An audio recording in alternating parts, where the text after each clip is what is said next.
الحمد لله رب العالمين۔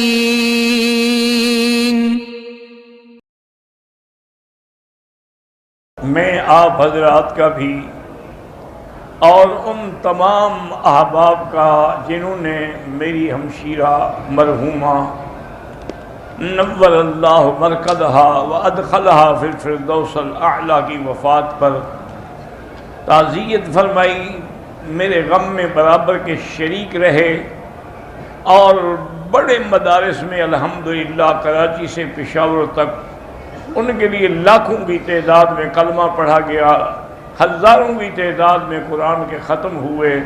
میں ان سب حضرات کا شکر گزار ہوں اور ان کے لیے دعائیں کرتا ہوں کہ اللہ ان کی زندگی بھی اچھی گزارے اور سب کا خاتمہ بھی ایمان پہ ہو اور جنت الفردوس نصیب ہو۔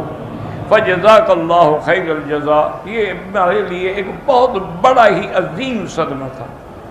اس کی وجہ یہ ہے کہ اس سے پہلے میری بیوی فوت ہوئی، وہ بھی ایک بڑا صدمہ تھا، لیکن بہن نے تو ہمیں بچوں کی طرح پالا تھا، ہمیں تربیت دینے والے، ہمیں پالنے والے، گھر کے نظام کو سنبھالنے والے جو تھی اسے ہماری ہمشیرہ صاحبہ تھی، اور ان کی محنتوں سے اللہ تبارک و تعالیٰ نے ہمیں دین کے راستے پہ قائم رکھا۔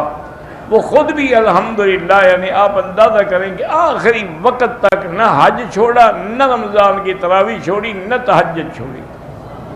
یہ اللہ تبارک و تعالیٰ، ہم خود منع کرتے کہ آپ اتنا بڑھاپا ہے، ویل چیئر پہ آپ کو لے جاتے ہیں، ابھی آپ 20 تراویح پڑھ کے آ رہی ہیں حرم سے، پھر تہجد کوئی ضروری نہیں ہے، گھر میں بیٹھ کے پڑھوں گا تو پتہ نہیں کتنے دن زندگی کے ہے، مجھے آپ کیوں منع کرتے ہیں؟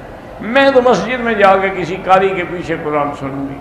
تو فوراً اسی وقت، یعنی آج ہم اتر کے گھر جاتے وہ مسجد، اور پھر سحری کے وقت میں آنا اور سب کے لیے کھانے کا انتظام کرنا، سحری دینا، ہر چیز کو سنبھالنا۔